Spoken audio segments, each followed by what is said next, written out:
My name is Sylvia Tackett, and if I'm being completely honest, the story of how my life unraveled didn't begin with a fight, or shouting, or some heartbreaking confrontation.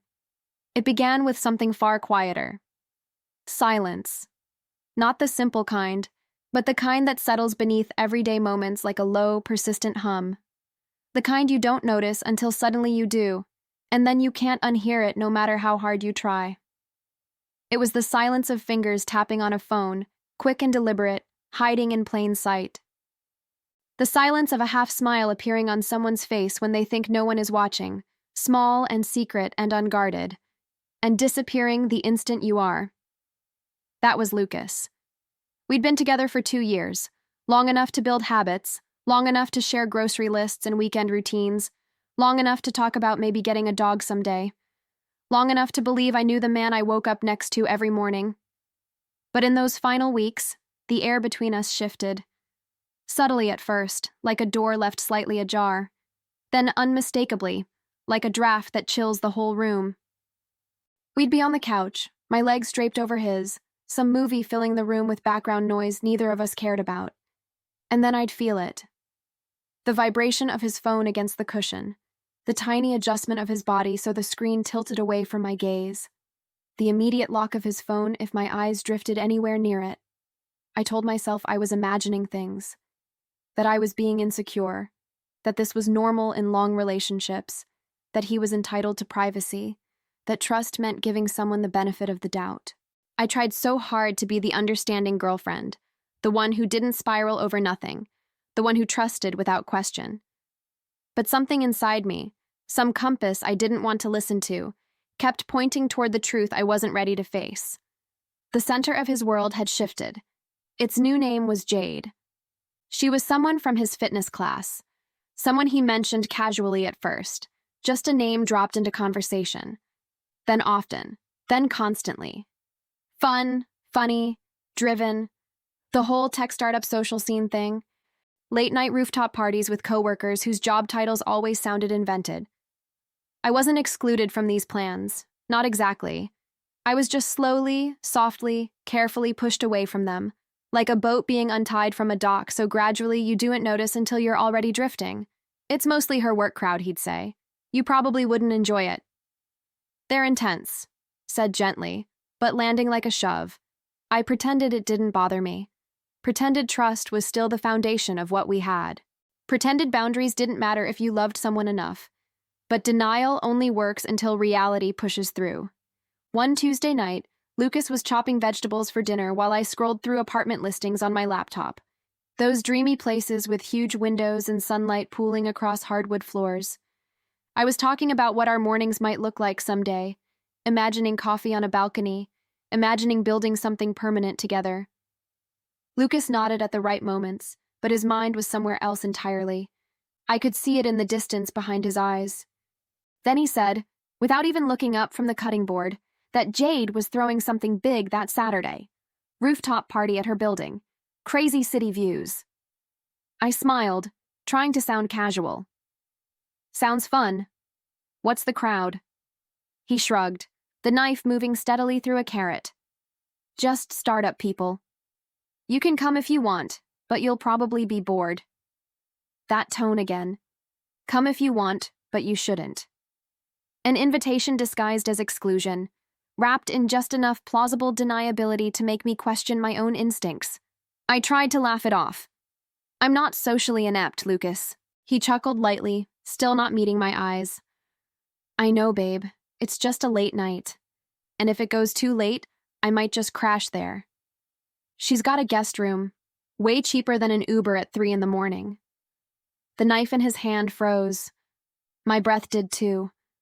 At Jade's place? I asked quietly. He glanced at me, expression casual, almost bored, as if I'd asked about the weather. Yeah, it's not a big deal. Something cold and heavy settled in my chest, spreading outward like ice forming on a window. We've never talked about sleepovers at another woman's place, I said. His jaw flexed. Why does it matter? Do you not trust me? There it was. The trap. The manipulation disguised as innocence. A question designed to make me the unreasonable one. to flip the script so my discomfort became the problem instead of his behavior. "It's not about trust," I said carefully. "It's about respect." He laughed, sharp and dismissive. "It's 2023, Sylvia. Men and women can be friends." "Sure," I said, "but they don't usually have sleepovers when they're in committed relationships." He rolled his eyes, setting the knife down with a little too much force. "You're overreacting." I folded my arms, holding myself steady. "Lucas, this is a boundary for me. A real one." He turned fully toward me, and I saw something shift in his face. His eyes were harder now, the playfulness gone, replaced by something colder. "Well," he said slowly, "if I want to stay over at a friend's place, that's my choice. Trust me or don't." The ultimatum was soft, too soft. Soft in a way that hurt more than yelling ever could. What he didn't know was that the moment he drew that line, he made my choice for me. A strange stillness spread through my body. Not anger, not despair. Just calm. Pure, quiet clarity, like fog lifting from a road I'd been traveling blind. I didn't argue. I didn't beg. I didn't lower my standards to match his. I simply looked at him and understood something I should have seen much earlier. The man in front of me wasn't someone who valued our relationship enough to protect it. I nodded once. Not in agreement. In acceptance. "Okay," I said. He mistook my calm for surrender, his shoulders relaxing, a satisfied half-smile tugging at his mouth. He had no idea. That night, he left for the party with the smell of expensive cologne trailing behind him. And I went to bed with a peace I hadn't felt in months, because in the morning, I would be gone. When dawn crept through the blinds, soft and muted and indifferent, I woke with quiet determination. Lucas still wasn't home. Not surprising. Not even painful anymore. I showered, brushed my hair, and walked to the back of my closet. Behind a stack of sweaters was the duffel bag I had been packing piece by piece over the previous 10 days. A passport. Important papers. My grandmother's necklace, the one she pressed into my palm when I turned 18 and told me to never forget my worth. A few clothes. A book I'd been meaning to finish. Only things that belonged solely to me. I zipped the bag. The sound felt like closure. The apartment was in my name. I knew that. But I also knew I couldn't stay there. Couldn't breathe in rooms saturated with memories of who I'd become trying to keep him happy. I needed distance to think, space to remember who I was before I started shrinking. I placed my apartment key on the kitchen counter. Beside it, I set a small bouquet of lilies. Not a gesture of love. Just a soft way to say goodbye to the version of me who tolerated too much. Then I wrote 4 words on a notepad, the exact response to the ultimatum he gave me. "I've chosen don't. Sylvia." I didn't look back when I closed the door. Bella opened her apartment door with smudged mascara and soft concern. When she saw the duffel bag, she didn't ask questions. She just pulled me into a hug that said everything words couldn't and whispered, "Coffee first." Words later, her home smelled like vanilla and safety. The opposite of the cold silence I'd left behind. As she made coffee, I opened my phone. Not out of fear this time, but out of resolve. I blocked Lucas everywhere. Phone, social media, notes, cloud. I severed the digital ties one by one, each deletion feeling less like loss and more like surgery, removing something that had turned toxic. Only one messaging app remained. Not for hope, for documentation. Evidence if I ever needed to remind myself why I left. Bella handed me a steaming mug, studying my face with careful eyes. "You're calm," she said. "Too calm." "Should I be worried?" "No," I said, wrapping my hands around the warmth. "I'm just finished." The first message from Lucas came at 11:42 a.m. A voice note. I ignored it until that night, when the silence of Bella's bathroom felt safe enough to hear the truth. "Really, Sylvia? You're being ridiculous. I slept in Jade's guest room." It sucked, actually.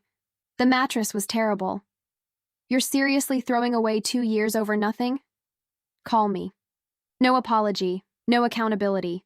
Just annoyance that I hadn't played my role, hadn't come crawling back the way he expected. I deleted it. Stage 1. Dismissal. Predictable. Days passed. I exhaled more easily than I expected. I helped Bella reorganize her entire kitchen just to keep my hands busy.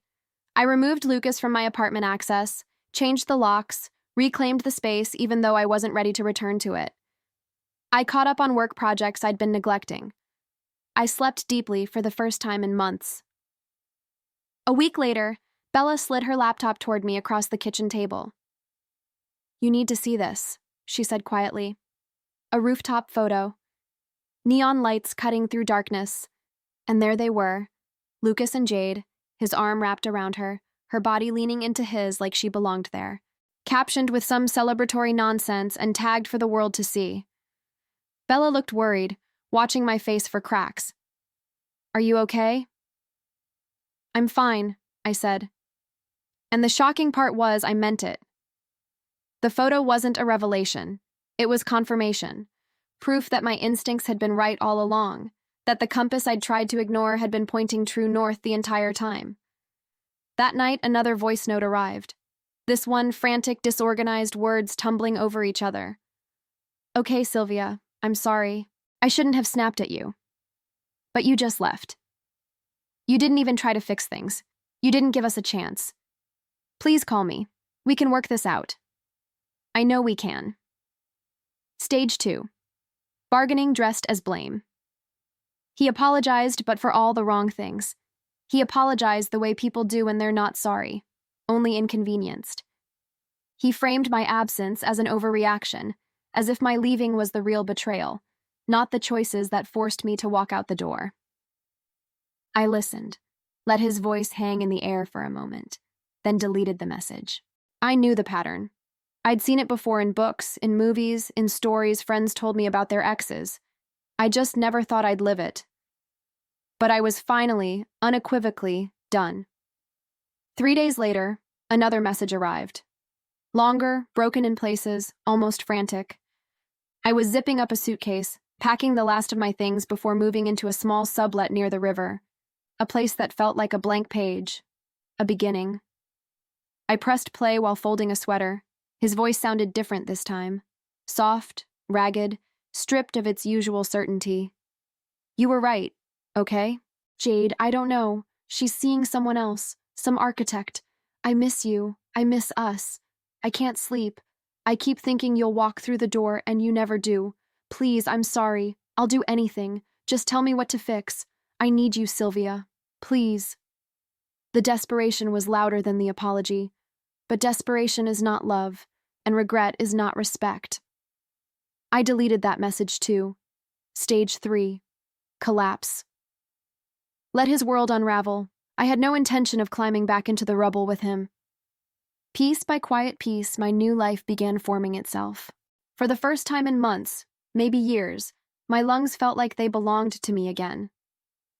2 weeks passed before the final message came. By then, I had moved into my new studio. A simple, sunlit rectangle overlooking the river. The kind of place that didn't hold ghosts. The kind of place that didn't require me to shrink so someone else could stretch. It was small, but it was mine. The silence was warm there, honest. The hum of the refrigerator, the low rumble of traffic outside, my own breathing steady and unhurried, like my body was finally convinced it was safe. Evenings became small rituals. Assembling secondhand furniture, sanding a rough edge here, tightening a screw there, building a physical world that matched the emotional one I was reclaiming. I had just finished smoothing the corner of a wooden shelf when I saw the red notification dot on the messaging app I rarely opened anymore. A faint, pulsing glow like a heartbeat trying to resurrect itself. I almost looked away. Almost. But closure, real closure, sometimes comes disguised as a message you don't want but need to hear. I pressed play. For several seconds, there was only static. A shaky inhale. The rustle of what sounded like bed sheets. Then Lucas's voice, thin and emptied out. Please come home." A long pause. Hollow as an abandoned room. "I don't know who I am without you. I'm sorry. I'm so lost. Please, Sylvia." It didn't sound like the man I dated. It didn't even sound like someone asking for love. It sounded like someone realizing for the first time that actions have gravity, and that his were finally crushing him. I listened to the last trembling breath. Then I placed the phone on the shelf I'd just built, walked to the window, and stared out at the river. Lights danced across the water in scattered reflections, like tiny pieces of a life I'd finally stopped trying to hold together for someone else. I wasn't angry. I wasn't proud. I wasn't heartbroken. I felt something closer to nothing, and nothing felt like freedom. 5 minutes later, I picked up the phone and deleted the message. Stage 4, emptiness. But this time, it didn't belong to me. It belonged to him. 6 months passed. 6 months isn't long on a calendar, but in a life being rebuilt, it can feel like an entire era. My studio transformed slowly. The empty bookshelf now held dog-eared novels, cookbooks I finally had room for, even a couple of cheesy romance paperbacks I once felt embarrassed buying. Plants appeared on the windowsill, somehow staying alive despite my historical inability to keep anything green. My mornings began with runs along the river, feet pounding pavement as the sun came up. My evenings ended with books I forgot to finish because I fell asleep smiling, still dressed, lamp still on. I reconnected with friends Lucas had quietly discouraged. Women he called too clingy or not your vibe anymore. We started having weekly dinners again, messy kitchens, loud laughter, the kind that shakes your shoulders and makes your eyes water. At work, I finally earned the promotion I once excitedly told Lucas about, the same one he shrugged off as a lot of responsibility for not that much more money. My boss congratulated me with a warm handshake and said, "I knew you'd get here. You just needed to stop dimming yourself." She didn't know how true that was. Peace wasn't something that returned to me. Peace was something I grew into, slowly, like a plant reaching toward light it forgot existed. Life, however, has a strange sense of timing. I didn't ask for updates about Lucas, but they reached me anyway. Breadcrumbs from people who drift in and out of your world, mentioning things they assume you already know. He couldn't afford the apartment alone. He bounced between couches. Eventually moved in with a coworker who needed help with rent.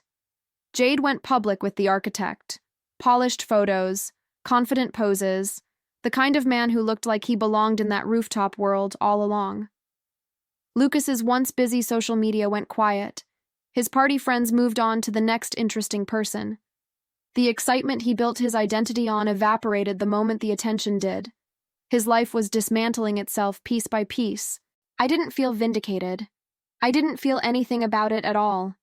He wasn't my responsibility. He was just the aftermath of his own choices. Months passed without his name crossing my mind, until one Sunday morning. The sky was clear, blue in a way that feels like forgiveness. I'd finished a long run and stopped by the grind, the cafe Lucas and I used to visit before everything became complicated. I still went.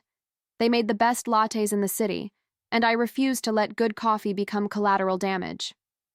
I was waiting at the counter, slightly out of breath, hair pulled back in a messy ponytail, when a voice broke through the noise behind me. "Sylvia?" I turned. There he was. Not the Lucas I once knew, but a smaller version. A man whose confidence had collapsed inward, shoulders slumped, expression practiced, but fragile. He looked like someone rehearsing being okay and failing at it badly. "Hi, Lucas," I said.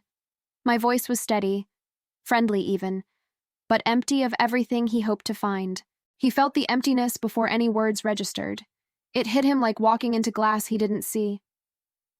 "You look good," he said quietly, searching my face for something that wasn't there anymore. "Thank you. Just thank you. Nothing more. No reciprocation. No how are you holding up. No softness to grab onto." He winced at the simplicity. "So how have you been?" he asked, trying again. "I'm well. You?" He laughed weakly. "Yeah, I'm just figuring things out." I nodded politely, as if he were a stranger making small talk in line, as if we hadn't shared a bed for 2 years, as if his name hadn't once meant everything. His mask cracked. "Sylvia, can we talk? Really talk? I know you heard my messages." Behind me, the barista called out a name. "My latte's ready," I said softly. I picked up the cup, took a small sip, and met his eyes again. Calm, steady, unreachable. I heard them, I said. He swallowed hard. He wasn't prepared for peace. Peace is harder to face than anger. Anger gives you something to push against. Peace offers nothing. I've been in therapy. He rushed out, words tumbling over each other. I'm trying to fix things. I know I crossed boundaries. I know Jade was a mistake. I get it now. I really do. There was desperate hope behind his eyes, the kind that believes realization is the same as redemption, as if naming your mistakes erases them. I let silence settle between us, natural and unforced. Then I said, warmly but firmly, I'm glad you're working on yourself. That's important. His face fell. The sentence was too final, too complete. That's it? He whispered. You're glad? What else should I say? His voice cracked. I don't know. Maybe that you still care. That you remember we were good once. That those 2 years meant something. We were good once, I agreed. Hope flickered in his eyes, then died as I continued. But that doesn't mean we belong in each other's lives now. The words hit him like a truth he couldn't duck or deflect. He stepped closer, voice dropping, almost pleading. You just left, Sylvia. You didn't even let me explain. You didn't fight for us. I set my latte on the counter beside me, calm in a way I never was when we were together. You gave me an ultimatum, I said quietly. Your exact words were trust me or don't. His lips parted, but I continued before he could interrupt. You made my feelings the problem. You called my boundaries insecurity. You told me your convenience mattered more than my comfort. You asked me to choose. A breath. Steady. Certain. So I did. He shook his head, voice trembling. You're acting like you never loved me. I did love you, I said, then added softly, but the girl who loved you is gone. His expression shattered. You dismissed her, I continued, not with anger but with honesty. You belittled her instincts. You made her doubt herself until she finally stopped needing your permission to trust her own feelings. I wasn't cruel, just clear. I don't hate you, Lucas. But you don't get to access the person I am now. You don't get to come back because your world fell apart. His voice broke completely. I miss you. I know, I whispered. But missing me doesn't mean you were meant to keep me. Tears slipped down his cheek. He wiped them quickly, embarrassed. Jade meant nothing, he whispered. I know, I said, and that's part of why I left. He blinked, confused. It was never about Jade, I continued. It was about how little I mattered compared to your ego, how easily you dismissed what I needed, how my discomfort was always less important than your freedom. He looked like the truth was caving his chest in. I didn't leave because you cheated. I don't even know if you did. I left because you didn't care if something hurt me until it started hurting you. His breath stuttered. I'm not the consequence of your actions, Lucas, I said softly. I'm the conclusion. Silence swallowed every sound between us. I picked up my latte. Take care of yourself, I said. He reached out, a reflex, nothing more, but stopped before his hand touched the air near me. Sylvia, he whispered. But I was already turning, already walking toward the door. Already gone. The bell above the café chimed as I stepped into sunlight. Warm air wrapped around me, carrying the hum of the street and the steady rhythm of a life no longer orbiting someone else's gravity. I didn't look back. I didn't replay the conversation. I didn't analyze whether I'd said too much or too little. I walked toward the river, latte in hand, heart unburdened. I thought about the book waiting on my balcony, the friend I was meeting for dinner, the woman I had become. Not despite him, but because I finally chose myself. He once asked me to choose between trusting him and trusting myself, and I chose. Not him, not us, myself. That choice didn't close a door.